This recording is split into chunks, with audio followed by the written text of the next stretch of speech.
Baik, bismillahirrahmanirrahim. Assalamualaikum warahmatullahi wabarakatuh.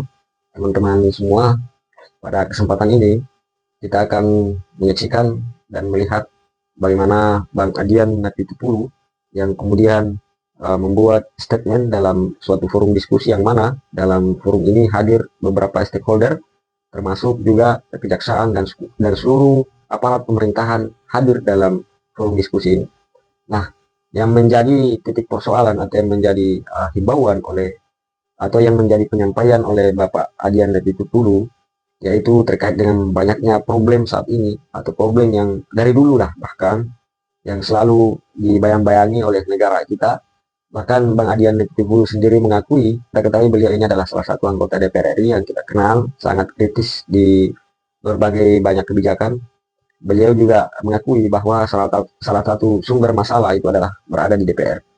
Bahkan di beberapa instansi pemerintahan juga Bang Adian Napitupulu memberikan pandangan bahwa di dalam semua yang hadir dalam forum itu adalah sumber masalah.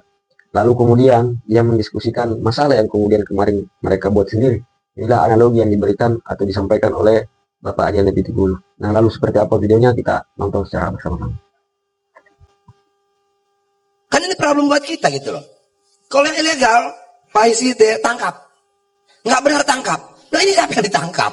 Negara memproduksi penjahat. Sudah jelas-jelas salah, cabut aja, emang kenapa sih? Berputar-putar gitu loh. Terus yang mau bikin apa? Nah inilah republik paling membingungkan buat saya. Petani sudah keluar sertifikatnya 2016 sampai hari ini tidak pernah pegang fisiknya. Masalah. Semua masalah. Kalau kita bicara Indonesia begini dalam pandangan saya. Indonesia tuh luar biasa. Kekayaan alamnya luar biasa, tambangnya luar biasa. Saking luar biasanya Indonesia bisa menjadi penentu di dunia ini. Menentukan apa? Menentukan banyak hal. Kalau kita mau mengurangi perang, kurangi aja produksi tambang kita. Mereka punya senjata tapi tidak punya peluru.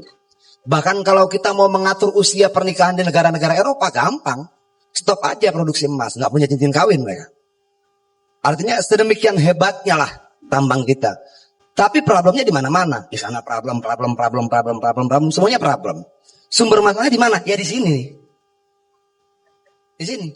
Ada polisinya, ada Gakum KLHK-nya, ada SDM-nya, ada saya. Yang juga bagian dari problem ini. Jadi sekarang semua pembuat masalah ini berkumpul membicarakan masalah di luar yang dia buat sendiri. Kenapa saya bilang seperti itu? Yuk keluar. Ini contoh-contoh kecil ya. Yuk keluar. Harus izin IPPKH. IPPKH-nya habis. IUP-nya sudah keluar. RKB keluar. Lalu orang sudah keluar uang miliaran ngurus IUP, keluar uang miliaran ngurus RKAB, ngitung sana, ngitung sini, ngitung. Nggak bisa nambang. Jadilah pelakor.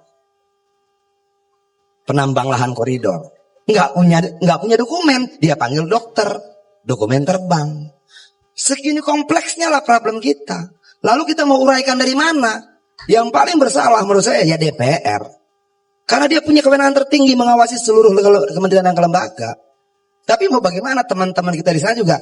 Ya begitulah kira-kiranya. Nah,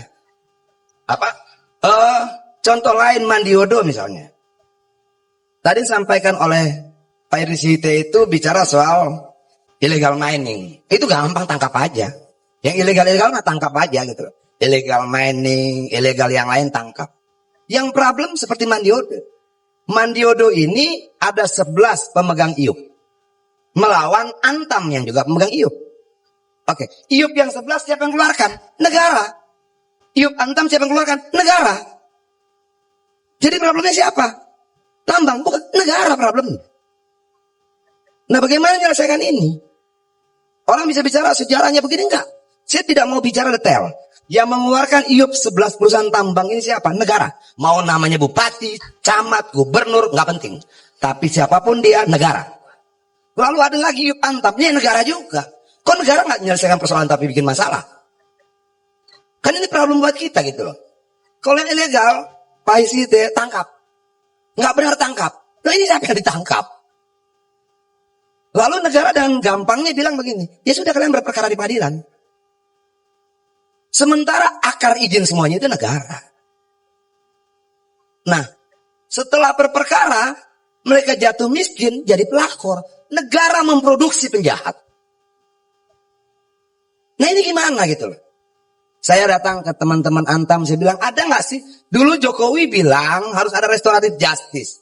Ada banyak problem di Republik ini yang mungkin tidak bisa dijangkau dengan indahnya kalimat dalam undang-undang, tapi bisa dijangkau dengan indahnya hati para pihak. Ayo kita duduk sama-sama, kita bicara restoratif justice. Kenapa? Dua-duanya korban negara. Nah, yang kayak begini bagaimana? Itu loh, saya sudah bicara dengan Antam, nggak bisa. Lalu datang lagi satu problem lagi. PT Lawu, ada Perusda, ada perusahaan dari Jakarta. Problem baru muncul lagi. Yang 11 belum selesai, nambah lagi. Bisa nggak sih kita duduk bareng-bareng kalau soal-soal kayak begini? Bicarakan saja. Itu, atau sama-sama mencari backingan untuk mengadu kekuatan. Atau apa gitu loh. Orang pernah bilang sama saya, lu kalah yang, iya saya kalah hari ini. Minggu depan belum tentu. Tahun depan belum tentu. 2 tahun lagi belum tentu. 2024 belum tentu. Dan jangan salah, saya juga pemburu yang baik. Pendendam yang baik. Kita simpan problem ini 1 tahun, 2 tahun, 3 tahun, 4 tahun, 5 tahun sampai kita mampu menyelesaikan. Nah ini masalah yang banyak sekali. Apa? Mulainya dari mana? Ini yang Sulawesi Utara kan? Ya tadi ini Erwin Usman ini tim saya terkait tambang, mantan walhi tahun 2001, 2002 hampir buta mata sebelah kanannya karena bertarung soal kasus tambang di Newmont. Ini juga problem. Sudah jelas-jelas salah, cabut aja, emang kenapa sih? Berputar-putar gitu loh. Kemarin ada orang hubungin saya, Bang, ada Iup dan Wiup. Beda titiknya, beda tempatnya. Yang ngeluarin siapa ya? Ini SDM. Lalu saya mau bantuin, ada KPK, bingung kita.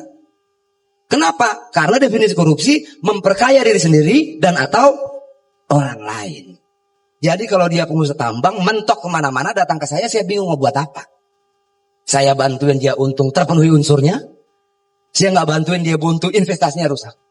Terus saya mau bikin apa? Nah inilah Republik paling membingungkan buat saya. Untuk menghilangkan kesuntukan, kebuntuan saya biasa jalan ke Gede Bage. Beli pakaian bekas. Kemarin ditutup. Jadi komplit persoalan buat saya ini. Nggak mau saya, lalu saya mau kemana? Wisata gagal, apa gagal segala macam. Berapa hari yang lalu datanglah Satpol PP ke tempat saya. Karena November nanti mereka akan dihapus honorer dan PTT. Masalah. Lalu datang pedagang thrifting. Masalah. Lalu datang lagi dari Pancawati 1.300. Petani sudah keluar sertifikatnya 2016 sampai hari ini tidak pernah pegang fisiknya. Masalah. Semua masalah. Nah, kapan waktu saya mau kumpulkan informal. Kita diskusi mau kayak apa? Pilihannya cuma 2. Kita selesaikan dalam diskusi, kita cari jalan keluar sama-sama, atau kita bertarung adu kuat. Yang pasti ada korbannya, mau malu, mau duit, mau apa, pasti seperti itu. Kenapa? Karena kadang kala cara paling gampang ya bagi Pak Pipit ya, ya sudah berperkara aja kalian. Gitu loh. Apakah cara itu selalu efektif? Enggak. Belum lagi informasi lain. Ada menteri katanya dengan deputinya minta saham. Nggak perlu sebut nama, tapi kayaknya pikiran kita hampir sama di sini. Ya. Kenapa sih Republiknya harus begitu? Kenapa sih pejabat kita tidak pernah tahu kapan berkata cukup? Kan nggak perlu sebut namanya ya Mbak ya. Tapi kita tangkap poinnya Bang Adi ya. Oke, terima kasih. Terima kasih banyak Bang Adi.